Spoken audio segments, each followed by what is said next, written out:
Sanibona, phinde nginibikelele nje ngaleli thuba ngalo mzuzu ngalesi sikhathi. Sibonge nje umdali wezulu nomhlaba, ohlezi esibusisa ngethuba, ohlezi esibusisa ngesikhathi, ohlezi esibusisa ngako konke asibusisa ngakho, ngokusabela, ngokusisiza, ngokusihlenga, nangokusenzela konke okuhle. This is just a short message nje ngifisa ukuthi ngidlulise. You know, when it comes to uNkulunkulu, uzuhlezi esivezela izinto eziningi zingakenzeki, esibonisa what happens behind closed doors, esibonisa what is about to happen, esibonisa izinto ezenzakalayo, but kukona konke lokho usuke ethembile ukuthi mhlasimpe ngokudlulisa leyo myalezo noma umuntu okwenzayo uyonqandeka, noma umuntu okwenzayo uyovimbezeleka, noma umuntu okwenzayo uyokuyeka ngelinye ilanga. Because there's a huge judgment bantu baNkulunkulu engifisa ukunithembisa kona. There is a huge judgment ngezenzo zobubi. There's a huge judgment kulabo ababulala abantu. Athi uNkulunkulu edalile abantu bakhe babeka lapha emhlabeni, ebadalela ukuthi baphile for this kind of period of time. Bona ubona ukuthi ngcono usheshe uyithathe impilo yomuntu. Whether uyithatha ngokuthi umbulale, uyamdlisa, poison or zonke lezi zinto. Whether uyithatha ngokuthi uyambulala, uyamgwaza, whether uyithatha ngokuthi uyamdubula, whether uyithatha ngokuthi uyamkhipha ingane isisu, abortion, whether uyithatha impilo yomuntu ngokuthi kuningi okungenzeka. So bonke abantu abachitha igazi lapha emhlabeni, uNkulunkulu will deal with them ngelinye ilanga. Uzodila nakho konke okuyizenzo zobubi ababenzayo ngaphambi kobuso bakhe, because uJehova umdali wezulu nomhlaba uzibona zonke lezi zinto. And zonke ezibona kanjalo ufuna ukwenza isiqinisekiso sokubantu ukuthi lalelani, I can see you. Noma ungathi into uyenza ekufihlakaleni, akakubonanga umfundisi wakho, akakubonanga umzalwane wakho, akakubonanga lo uyitshela ukuthi hayi uyena oyinkinga, uyena othanda ukukhuluma uhlezi njalo. UJehova umdali wezulu nomhlaba ukubonile. Qaphela amehlo ami ubukani, ngoba uJesu usezulwini, uyabona emhlabeni. And for indeed uyabona uJesu usezulwini. Ubona konke okwenzakala lapha emhlabeni. Uyakubona. Uyayibona imicabango yakho. Uyayibona imizindlo yakho, imidlinzo yakho. Uyakubona konke okubi. So ngomhla ka-24 July, I had a vision. Ngaba nje nesibonakaliso. Ngibona, you know, when it comes to visions abantu baNkulunkulu, it is whereby usuke uhleli, kuvele kufike inkungu and then kudlale some like i-movie. Idlale nje quickly. Idlala ngaleso sikhathi. And then bese-ke uthola umyalezo uNkulunkulu asuke uveza ngaleso sikhathi. And then you wake up. Because ezinye izinto zisuke ngizothi other things come as emergencies, other things comes as visions, so that you can understand ukuthi kwenzakalani emhlabeni. Other things they come because a person is entrusted with that kind of information ukuthi uzoyidlulisa, uzoyazi, uzofundisa, you know, all those things. That is when prophecy comes. By ukhuluma izinto ongayibonanga with your naked eye, but uNkulunkulu ukutshelile ngayo. Whether into eyenzakalayo somewhere ungekho lapho wena. Mhlawumbe uzotshelwa nje ukuthi yazi udadewenu emsebenzini unenkinga kanje, kanti unenkinga vele emsebenzini bahlongoza ukuthi bamxoshise. And then kutshelwe wena muntu kaNkulunkulu. And then wena usuke uthenjiwe ngokuthi uzomtshela udadewenu ukuthi sisi wami asikhuleke. Nangu ngibona inkinga ye-1 no-2 no-3.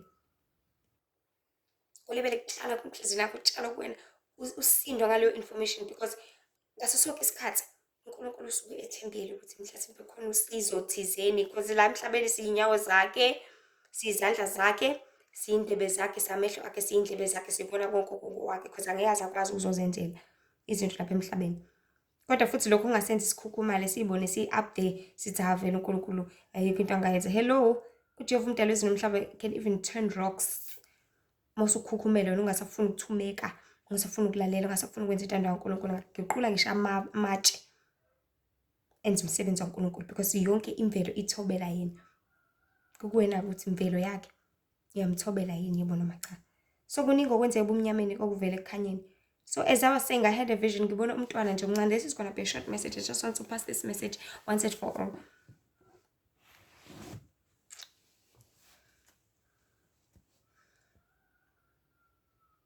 I saw umntwana omncane ogqoke i-school uniform, full gear ye-school uniform.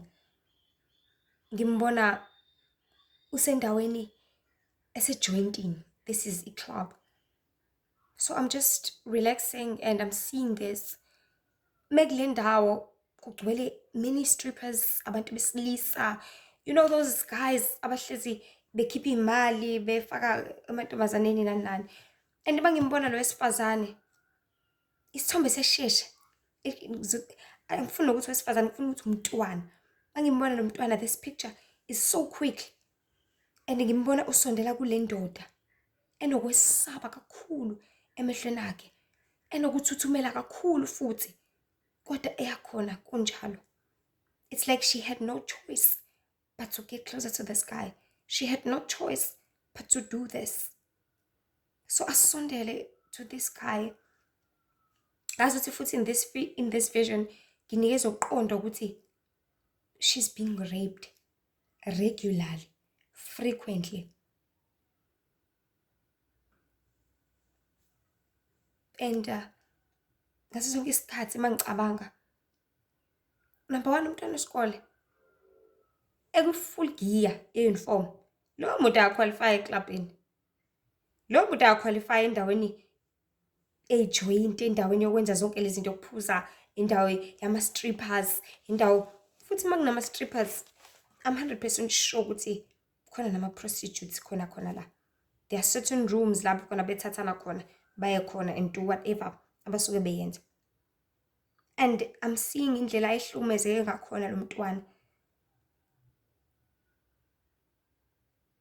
And right after this vision, the Lord led me to incwadi kwabase-Efesu chapter 5 verse 13. This is the only verse I got.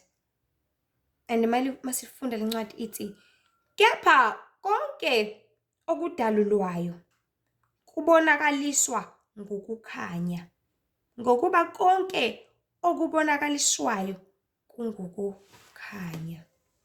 And the Lord said, okwenzeke ebumnyameni kuyovela ekukhanyeni.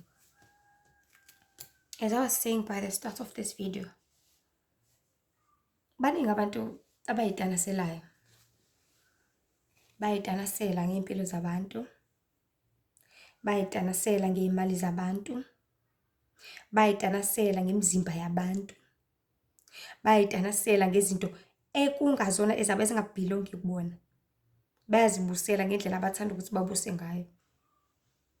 But whatever that is being happening in all those dark places, wonke lawo ma-club, zonke lezi ndawo zobumnyama, wonke lawo ma-joint lawo, wonke lawo ma-prostitutes lawo akathandi, beboshiwe, kuthiwa ngeke uzophume lana, kunama-security agadile, izingane ziyatraffickwa, zivalelwe ema-truckini, emabhasini, whether they're being stolen from schools or whatsoever.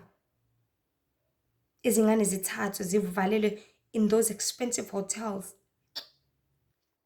Kunabantu abagadile ukuthi zingalinge zaphuma, zize zithenjiswe kuthiwa uma linge nje wazama ukubaleka, sizokuphonsa kule balcony. Ukuphuma kwakho la, ukuphuma usuyisidumbu, soze waphuma usaphila wena la. All those things ezenzakalayo lapha ngaphandle, the Lord umdali wezulu nomhlaba uyakubona konke. And ekubona konke, uyathembisa namhlanje ukuthi konke kwenzeka ebumnyameni kuyodalulwa, kuyovela ekukhanyeni. Ziningi izinto ezizaziyo abantu baNkulunkulu, siyishendezela siyifihla nani. Abanye baze baxoxa ukuthi mina I was trafficked, I've been frequently raped for 15 years. Athi besengazi ukuthi ngiyofela la, ngangazi ukuthi ngelinye ilanga ngokhululeka ngiyophuma kule ndawo, ngase nginikelile nje ngithi hayi shuthi impilo yami iphelela la, ngoba kade ngathathwa, kade ngathunjwa ekhaya, kade ngahlaliswa kule ndawo, ngibele ngilaliswa nabantu besilisa. Because what others do, they are gaining ngezingane zabantu zona, they just sleep and sleep and sleep. Into abazenzela zona nje lezi ngane, it is just to give them food and to give them those clothes. Lezi ezincane benzela ukuthi. And another thing ababanikeza yona, thank you Holy Spirit, ama-drugs. So that ingqondo yabo izokhohlwa. Babanikeza utshwala. Mhlawumbe bethola ukuthi once in a while bazobathatha labo bantwana labo babayise bathi hayi, we just want you to celebrate it, your party nani nani, benzela ukuthi baphuze, babheme, bamoshe impilo zabo, bazibulale. Kuningi bantu baNkulunkulu okwenzakala lapha emhlabeni. So from that vision, what the Lord was trying to show me ukuthi everything uJehova umdali wezulu nomhlaba uyayibona, and njengoba eyibona akaboneleli ukuthi ahlale nje kuphela abe sesho njengamuthi, but izahlulelo ziyeza. Wena wesilisa ngaleyo ntombazane leyo yesikole esancane na 13 usujajiwe vele, usuwahlulelwe. Isahlulelo sesingaphezu kwakho already. Because kumele sazi singabantu ukuthi yazi khona abantu abafa behamba lapha emhlabeni, they are already dead. Phela basaphila, phela basahamba, phela basanyakaza, phela basabona, phela basadla, but they are long gone. They have died a long time ago. And another thing kumele siyazi, ziningi izisebenzi zobumnyama kulezi sikhathi sokugcina ezisebenzela ukususa abantu abaningi ebukhoneni baNkulunkulu, ezisebenzela ukususa abantu abaningi ekusindisweni nasekwamukeleni uJesu, ezenzela ukuthi abantu abaningi imiphefumulo yabo ithunjwe indlela thizeni, so that bengeze bekuthola ukuphulukiswa nokusindiswa. Tell me, ngasindiswa kanjani loya mntwana that is trapped kuleya ndawo? Because izwi kaNkulunkulu doesn't even get to that place. Baphucwa kwamafoni, so you're not gonna be in any of contact with your family or friends or whatever. Umuntu ozoxhumana naye, awuxhumani ngisho with even cleaners, because ama-cleaners ayafika ahamba ngithi kula mahhotela, afika ahambe. So uma uxhumana nawe usho ukuthi angithandi ukuba la kanje ekhaya kukuthi nokuthi, that cleaner can find your family and then umndeni wakho can find you. So they are not even allowed to.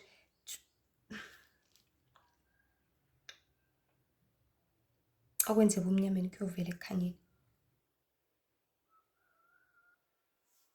Impela akukho abantu baNkulunkulu okusithiwe okungezovela ekukhanyeni ngelinye ilanga.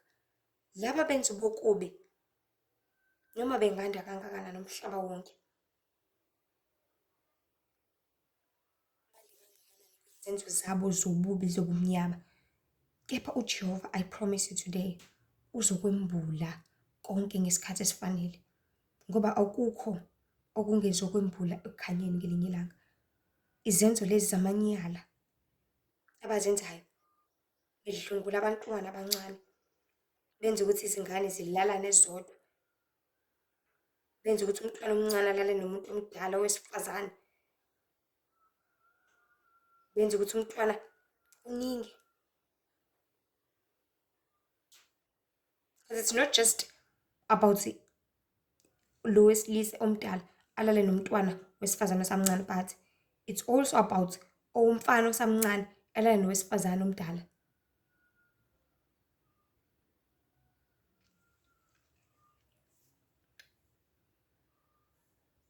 Zithi masikhulela lezi zingane la, what do they do? They make sure ukuthi lezo zisu lezi ziyakhishwa.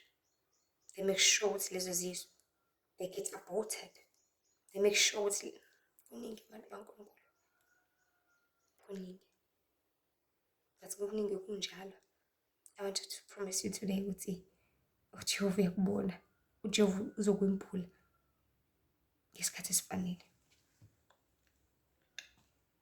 Because now these children abasenakusasa.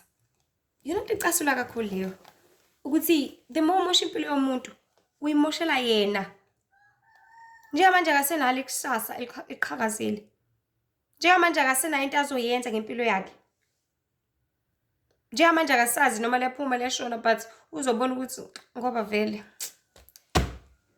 kade ngangidlengula up until ngina 27, anginampilo, anginalutho. Let me just carry on with this life because this is the only life I'm aware and engiyaziyo. They will eventually continue with that life. Baqhubeke badayisa imizimba because yona impilo abayaziyo. Life ruined. ngesandla sakho wena muntu, ngenxa yenkanuko zakho wena baba, ngenxa yokulangazelela kwakho wena mama. Because it's a bad spirit esikhona sibusa njengamanje sokuthi into mayisiyenzeke kanye ingenzeka kwesibili, ingenzeka kwesithathu. Hhayi angivele ngisathi ngihlala kuyona because ngoba vele kunjena, vele kunjena.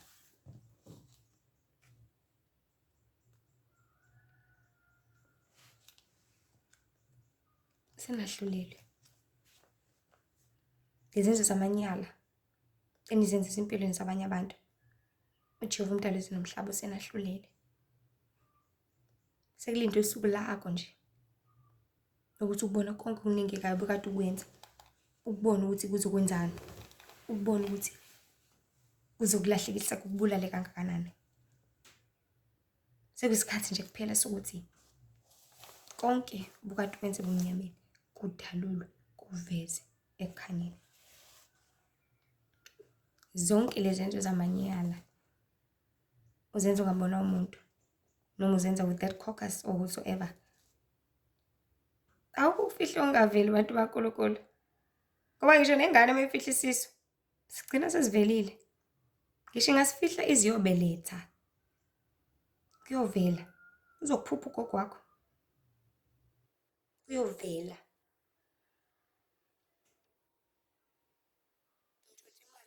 Isikhathi ngelinye ilanga kuyovela ukuthi kanti wena oyintshontshaya, kanti wena owenza lento, kanti wena.